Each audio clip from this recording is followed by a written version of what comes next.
अस्सलामु अलैकुम वरहमतुल्लाहि वबरकातुहू। उम्मीद है आप सब अल्लाह ताला के फजल करम से खैरियत और आफियत में होंगे। अल्लाह पाक आपके ईमान में मजबूती अता फरमाए, आपके दिलों को अपनी मोहब्बत से मुनव्वर करे और आपको दुनिया व आखिरत की भलाइयाँ नसीब फरमाए। आज हम जिस मौजू पर बात करने जा रहे हैं वो इंतहाई अहम और हसास है। एक ऐसा मौजू जो हर मुसलमान के दिल में खौफ और उम्मीद दोनों पैदा करता है।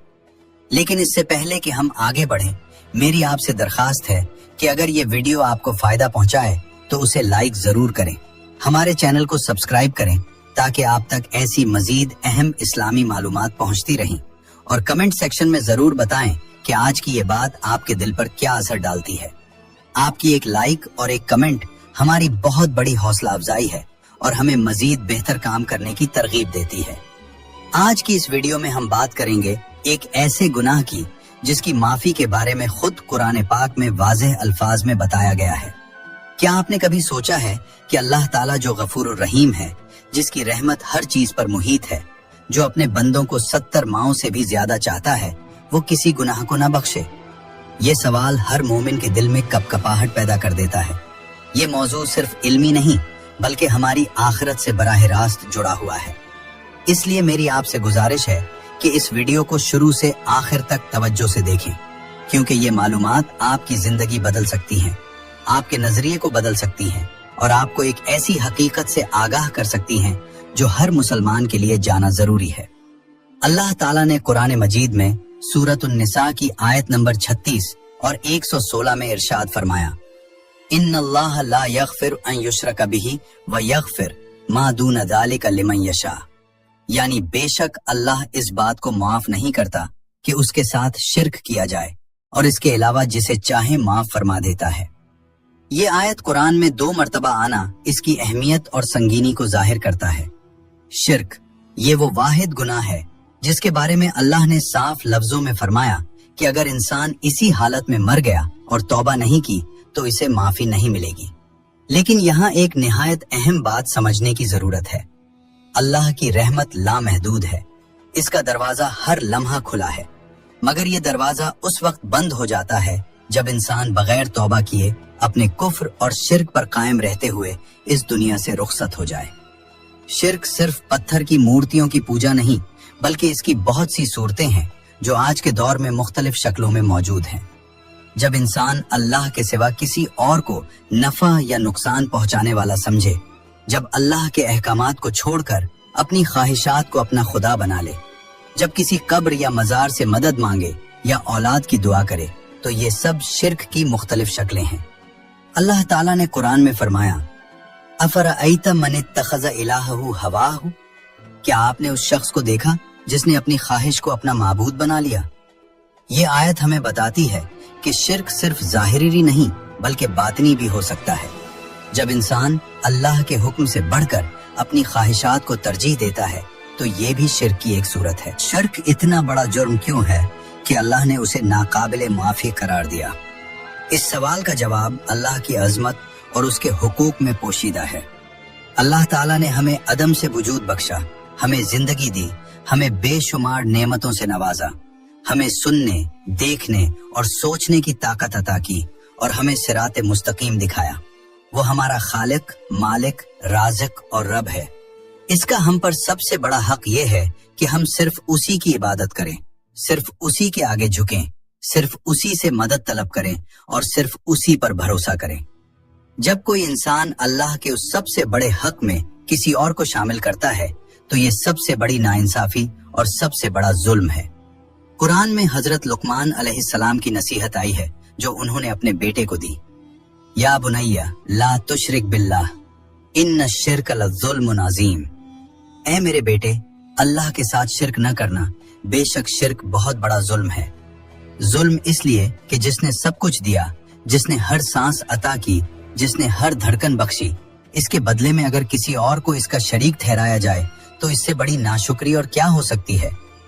रसूल अल्लाह सल्लल्लाहु अलैहि वसल्लम से जब पूछा गया कि सबसे बड़ा गुनाह क्या है तो आप सल्लल्लाहु अलैहि वसल्लम ने फरमाया, अन तजाला लिल्लाहि निद्दा व हुवा खलक़क, ये कि तुम अल्लाह के लिए किसी को बराबर का शरीक ठहराओ हालांकि उसी ने तुम्हें पैदा किया।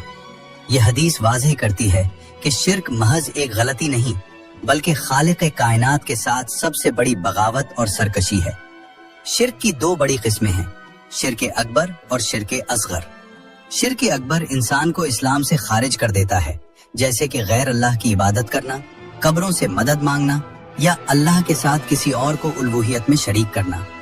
اور شرک اصغر جو انسان کو اسلام سے تو خارج نہیں کرتا لیکن ایمان کو کمزور کر دیتا ہے، جیسے کہ ریاکاری، لوگوں کو دکھانے کے لیے نیکی کرنا یا چھوٹے توہمات کا شکار ہونا۔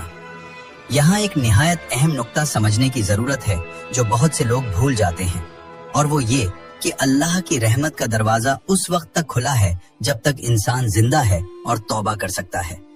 اگر کوئی شخص شرک میں مبتلا تھا، پھر اسے اپنی غلطی کا احساس ہوا، اس نے سچے دل سے اللہ کی طرف رجوع کیا، خالص توبہ کر لی، تو اللہ تعالیٰ اسے بھی معاف فرما دیتا ہے۔ قرآن پاک میں اللہ تعالیٰ نے ارشاد فرمایا، قل یا عبادی الذین اسرفوا علی انفسہم لا تقنطوا من رحمت اللہ ان اللہ یغفر الذنوب جميعا۔ کہہ دیجئے، اے میرے وہ بندوں جنہوں نے اپنی جانوں پر زیادتی کی ہے، اللہ کی رحمت سے نا امید نہ ہو، بے شک اللہ تمام گناہوں کو معاف فرما دیتا ہے۔ یہ آیت کتنی بڑی خوشخبری ہے، چاہے گناہ کتنا ہی بڑا کیوں نہ ہو، اگر بندہ سچی توبہ کر لے تو اللہ اسے معاف فرما دیتا ہے۔ لیکن توبہ کی بھی شرائط ہیں۔ پہلی یہ کہ فوری طور پر گناہ چھوڑ دیا جائے، دوسری یہ کہ دل میں سچی ندامت اور شرمندگی ہو، تیسری یہ کہ پختہ ارادہ کر لیا جائے کہ یہ گناہ دوبارہ نہیں کیا جائے گا، اور چوتھی یہ کہ اگر کسی کا حق مارا ہو تو وہ واپس کر دیا جائے۔ رسول اللہ صلی اللہ علیہ وسلم نے فرمایا، التائب من الذنب کمن لا ذنب لہ، گناہ سے توبہ کرنے والا ایسا ہے جیسے اس نے کوئی گناہ کیا ہی نہیں۔ یہ اللہ کی رحمت کی عظمت ہے کہ وہ نہ صرف معاف کرتا ہے بلکہ گناہ کو مٹا دیتا ہے۔ اب سب سے اہم سوال یہ ہے کہ ہم اپنے آپ کو شرک سے کیسے بچائیں۔ سب سے پہلے ہمیں توحید کو اچھی طرح سمجھنا ہوگا۔ توحید یعنی یہ یقین رکھنا کہ اللہ ایک ہے، اس کا کوئی شریک نہیں، وہی خالق ہے، وہی رازق ہے، وہی مالک ہے، اور صرف وہی عبادت کے لائق ہے۔ ہمیں اپنے دلوں کو پاک رکھنا ہوگا، اپنی نیتوں کو صاف رکھنا ہوگا۔ ہر نماز، ہر دعا، ہر نیک عمل صرف اللہ کی رضا کے لیے ہونا چاہیے، کسی دکھاوے یا ریاکاری کے لیے نہیں۔ ہمیں روزانہ اپنا محاسبہ کرنا چاہیے کہ کیا آج ہم نے کوئی ایسا کام کیا جو شرک کی کسی شکل سے مشابہت رکھتا ہو۔ صحابہ کرام رضی اللہ عنہم جو سب سے افضل لوگ تھے، وہ بھی شرک خفی سے بہت ڈرتے تھے۔ ہمیں اپنی زبان، اپنے دل اور اپنے اعمال کی حفاظت کرنی چاہیے۔ اللہ سے ہمیشہ یہ دعا کرنی چاہیے کہ وہ ہمیں شرک سے بچائے اور توحید پر ثابت قدم رکھے۔ رسول اللہ صلی اللہ علیہ وسلم کثرت سے یہ دعا فرماتے تھے، یا مقلب القلوب ثبت قلبی علی دینک، اے دلوں کو پھیرنے والے میرے دل کو اپنے دین پر ثابت رکھ۔ یہ دعا ہمیں سکھاتی ہے کہ دل اللہ کے ہاتھ میں ہے، اسے ہر وقت ہدایت کی ضرورت ہے۔ آج کی اس گفتگو کا خلاصہ یہ ہے کہ شرک واحد ایسا گناہ ہے جس کی معافی کا وعدہ نہیں اگر توبہ نہ کی جائے، لیکن اللہ کی رحمت بے حد وسیع ہے اور وہ توبہ کرنے والے کو ضرور معاف فرماتا ہے۔ ہمیں اپنے ایمان کی حفاظت کرنی چاہیے اور ہر لمحہ اللہ سے دعا کرتے رہنا چاہیے کہ وہ ہمیں توحید پر قائم رکھے۔ اللہ تعالی ہم سب کو شرک سے محفوظ رکھے، ہمارے ایمان کو مضبوط فرمائے اور ہماری موت بھی ایمان کی حالت میں آئے۔ آمین۔